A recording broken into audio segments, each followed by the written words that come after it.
پیارے دوستو، یہ شہر یروشلم کا ایک کوئی ویران اور خاموش علاقہ تھا جہاں ہزاروں مردوں کی ہڈیاں دو پہاڑوں کے درمیان بچھی ہوئی تھی۔ ایک بزرگ پہاڑ کی ایک اونچی چوٹی پر کھڑے تھے اور اللہ کی بارگاہ میں ہاتھ اٹھائے دعا میں مصروف تھے۔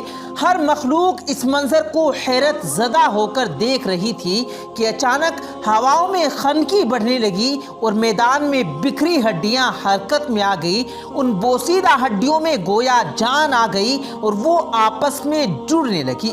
موت کی یہ خوفناک وادی میں ایسا کیا ہوا جو قوم بنی اسرائیل کے لیے عبرت کا نشان بن گئی؟ وہ بزرگ کون تھے جن کی دعا سے یہ معجزہ پیش آیا؟ آج ہم اس ویڈیو میں حضرت حزقیل علیہ السلام، پیارے دوستو، حضرت حزقیل علیہ السلام ایک نیک، صابر اور برگزیدہ نبی تھے۔ حضرت حزقیل علیہ السلام کے والد کا نام بوزائے حاکم تھا، جبکہ بعض نے لکھا کہ آپ حضرت برمیہ علیہ السلام کے بیٹے تھے۔ عبرانی زبان میں حزقیل کے معنی اللہ کی قدرت کے ہوتے ہیں۔ بعض علماء نے قرآن مجید میں موجود نام ذوالکفل کو حضرت حزقیل کا دوسرا نام قرار دیا ہے۔ حضرت حزقیل کی بعثت کا زمانہ 662 قبل مسیح کا ہے۔ روایتوں میں پتہ چلتا ہے کہ آپ علیہ السلام ابھی بچے تھے کہ والد کا انتقال ہو گیا۔ جب آپ کی بعثت کا زمانہ قریب آیا، والدہ بہت زیادہ ضعیف اور بوڑھی ہو چکی تھی، اس لیے بنی اسرائیل کے لوگ آپ کو ابن العجوز یعنی بوڑھیا کا بیٹا کہہ کر پکارتے تھے۔ حضرت زکریا اور حضرت موسیٰ علیہ السلام کے تیسرے خلیفہ تھے جو منصب نبوت پر سرفراز کیے گئے تھے۔ حضرت موسیٰ کی وفات کے بعد آپ کے خلیفہ اول حضرت یوشع بن نون ہوئے۔ ان کے بعد حضرت غالب بن یحییٰ نے بنی اسرائیل کی امامت کی اور پھر ان کے بعد حضرت حزقیل علیہ السلام حضرت موسیٰ کے جانشین اور نبی ہوئے۔ دراصل حضرت موسیٰ علیہ السلام سے حضرت عیسیٰ علیہ السلام تک کے اس طویل عرصے میں اللہ نے بنی اسرائیل میں بہت سارے پیغمبروں کو مبعوث فرمایا، جن کی درست تعداد کا علم صرف اللہ عز و جل کو ہے۔ ان میں سے چند پیغمبروں کا تذکرہ قرآن مجید میں ہے، بعض کا تفصیل سے تو کچھ کا مختصراً ذکر ہوا ہے۔ لہٰذا حضرت یوشع اور حضرت حزقیل علیہ السلام کا نام قرآن مجید میں موجود رہے ہیں۔ البتہ بعض واقعات کے ضمن میں ان نبیوں کا ذکر احادیث اور اقوال میں ملتا ہے۔ حضرت حزقیل علیہ السلام کی نبوت کے عہدے پر فائز ہوئے تو بنی اسرائیل میں سرکشی اور نافرمانی عام تھی۔ جھوٹ، منافقت، رشوت خوری، حسد، کینہ معاشرے میں سرایت کر چکی تھی۔ لوگ بے حیائی اور بدکاری پر فخر کیا کرتے تھے، ظلم و جبر کر کے خوش ہوتے تھے۔ باپ دادا کے رسم و رواج مذہب بن چکی تھی۔ قوم اتنے فرقوں میں بٹ گئی تھی کہ ان کا شمار ممکن نہ رہا تھا۔ اس بدترین معاشرے میں حضرت حزقیل علیہ السلام نے توحید کا پرچم بلند کیا۔ آپ نے اپنی قوم کے لوگوں کو سچائی اور راست بازی کی تعلیم دی اور لوگوں کو صراط مستقیم پر چلنے کی ہدایت کی، لیکن واعظ و نصیحت کا اور تبلیغ کا ان لوگوں پر مطلق اثر نہ ہوا اور وہ اپنی روش پر قائم رہے۔ لہٰذا آپ نے بنی اسرائیل پر آنے والے عذاب اور ہولناک تباہی سے انہیں آگاہ کیا۔ بائبل میں آپ سے منسوب صحیفہ حزقیل موجود ہے جو بائبل کی آخری کتاب ہے۔ صحیح حزقیل میں آپ کی پیشین گوئی تفصیل سے موجود ہے۔ سن 550 قبل مسیح میں بابل کے بادشاہ بخت نصر نے بیت المقدس پر حملہ کر دیا، لہٰذا خوف زدہ ہو کر قلعہ بند ہو گئے۔ حضرت حزقیل علیہ السلام کا خیال تھا کہ بنی اسرائیل کی تباہی ان کے لیے بطور سزا اور سبق ہے جو خدا کی طرف سے دی گئی ہے۔ اپنے تو توبہ پر زور دیتے ہوئے اپنی قوم کے لوگوں سے کہا، سو توبہ کرو اور اپنی ساری بدکاری سے باز آ جاؤ۔ سارے برے کام جنہیں کر کے تم گنہگار ہوتے ہو خود سے جدا کر کے پھینک دو اور اپنے لیے ایک نیا دل اور نئی روح پیدا کرو۔ مہینوں تک یہ محاصرہ جاری رہا۔ آخر کار مجبور ہو کر ایک رات لوگ شہر سے نکل کر بھاگ گئے۔ بخت نصر کی فوجوں نے ان کا پیچھا کر کے ان کو قتل کر دیا۔ پورا یروشلم خاک و خون سے لت پت ہو گیا۔ اسی دوران ایک ایسا واقعہ پیش آیا جس سے بنی اسرائیل حیرت زدہ رہ گئے۔ یہ واقعہ ان کے لیے نشان عبرت بن گیا۔ واقعہ دراصل یوں ہے کہ حضرت حزقیل علیہ السلام نے بنی اسرائیل کے بچے ہوئے لوگوں سے کہا کہ تم سب تیار ہو جاؤ، ہم مشرکین سے جنگ کرنے جائیں گے تاکہ اللہ کے نام کو بلند کیا جا سکے۔ بنی اسرائیل نے جب جنگ و جہاد کی بات سنی تو اپنی جانوں کے خوف سے بھاگ کھڑے ہوئے اور آبادی سے دور ایک وادی میں جا کر قیام پذیر ہو گئے اور دو پہاڑوں کی گھاٹیوں کے درمیان رہنے لگے۔ اللہ تبارک و تعالیٰ کو ان لوگوں کی یہ حرکت بہت زیادہ ناپسند ہوئی، چنانچہ اللہ نے ایک عذاب کے فرشتے کو اس جنگل میں بھیج دیا جس نے ایک پہاڑ کی آڑ میں چھپ کر اور چیخ مار کر بلند آواز سے یہ کہا کہ تم سب مر جاؤ۔ اس بھیانک چیخ کو سن کر سب کے سب لوگ وہیں مر گئے، جن کی تعداد تقریباً 70,000 تھی۔ ان مردوں کی تعداد اس قدر زیادہ تھی کہ لوگ ان کے کفن و دفن کا کوئی انتظام نہ کر سکے اور ان مردوں کی لاشیں کھلے میدان میں بے گور و کفن یوں ہی پڑی رہ گئی۔ کچھ عرصے بعد یہ لاشیں اسی طرح پڑی رہنے کی وجہ سے سڑنے گلنے لگی اور بے انتہا بدبو سے پورا جنگل بلکہ اس کی اطراف میں بدبو پیدا ہو گئی۔ کچھ لوگوں نے ان کی لاشوں پر رحم کھا کر چاروں طرف سے دیوار اٹھا دی تاکہ یہ لاشیں درندوں سے محفوظ رہیں۔ کچھ دنوں کے بعد حضرت حزقیل علیہ السلام کا اس جنگل میں ان لاشوں کے پاس سے گزر ہوا تو اپنی قوم کے 70,000 انسان کی اس موت ناگہانی اور بے گور و کفن لاشوں کی فراوانی دیکھ کر رنج و غم سے ان کا دل بھر آیا۔ آپ دیدہ ہو گئے اور اللہ کے دربار میں دکھ بھرے دل سے گڑ گڑا کر دعا مانگنے لگے کہ یا اللہ، یہ میری قوم کے لوگ تھے جو اپنی نادانی سے یہ غلطی کر بیٹھے کہ موت کے ڈر سے شہر چھوڑ کر جنگل میں آ گئے۔ یہ سب میرے شہر کے باشندے ہیں، ان لوگوں سے مجھے محبت تھی اور یہ لوگ میرے دکھ اور سکھ کے شریک تھے۔ افسوس کہ میری قوم ہلاک ہو گئی اور میں بالکل اکیلا رہ گیا۔ اے میرے محبوب، اے میرے رب، یہ وہ قوم تھی جو تیری تعریف کرتی تھی، یہ تیری توحید کا اعلان کرتی تھی اور تیری کبریائی کا خطبہ پڑھا کرتی تھی۔ اب بڑے سوز دل کے ساتھ میں دعا میں مشغول تھے کہ اچانک آپ پر یہ وحی اتر پڑی کہ اے حزقیل، آپ ان بچھی ہوئی ہڈیوں سے فرما دیجئے کہ اے ہڈیوں، بے شک اللہ تم کو حکم دیتا ہے کہ تم اکٹھا ہو جاؤ۔ یہ سن کر بکھری ہوئی ہڈیوں میں حرکت پیدا ہوئی اور ہر آدمی کی ہڈیاں جمع ہو کر ہڈیوں کے ڈھانچے بن گئے۔ پھر وہی آئی کہ اے حزقیل، آپ فرما دیجئے کہ اے ہڈیوں، تم کو اللہ کا یہ حکم ہے کہ تم گوشت پہن لو۔ یہ کلام سنتے ہی فوراً ہڈیوں کے ڈھانچوں پر گوشت پوشت بھی چڑھ گئے۔ تیسری بار پھر وہی نازل ہوئی کہ اے حزقیل، آپ یہ کہہ دیجئے کہ اے مردوں، خدا کے حکم سے تم سب اٹھ کر کھڑے ہو جاؤ۔ چنانچہ آپ کی زبان سے جیسے ہی یہ کلمات جاری ہوئے، 70,000 لاشیں یکدم اٹھ کھڑی ہو گئی اور تمام لوگ پھر سے زندہ ہو گئے۔ پھر یہ سب لوگ جنگل سے روانہ ہو کر اپنے شہر میں آ کر دوبارہ آباد ہوئے اور اپنی عمر کی مدت تک زندہ رہے۔ لیکن ان لوگوں پر اس موت کا نشان اتنا باقی رہ گیا کہ ان کی اولاد کے جسموں سے سڑی ہوئی لاش کی بدبو برابر آتی رہی۔ چنانچہ یہ اثرات آج تک ان یہودیوں میں پائے جاتے ہیں جو ان لوگوں کی نسل سے باقی رہ گئے تھے۔ حضرت حزقیل علیہ السلام اور موت کے اس وادی سے متعلق اس واقعے میں ہمارے لیے ایک عظیم پیغام موجود ہے کہ موت سے فرار ممکن نہیں۔ اس کا ایک وقت متعین ہے جس میں لمحوں کی بھی کمی یا زیادتی کی گنجائش نہیں۔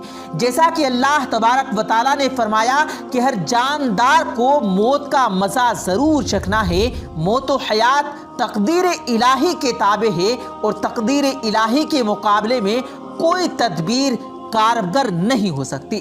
سورۃ الانعام میں اللہ تعالیٰ نے فرمایا، تم جہاں بھی جاؤ گے وقت مقررہ پر موت تمہیں جا پکڑے گی، چاہے تم مضبوط قلعوں میں ہی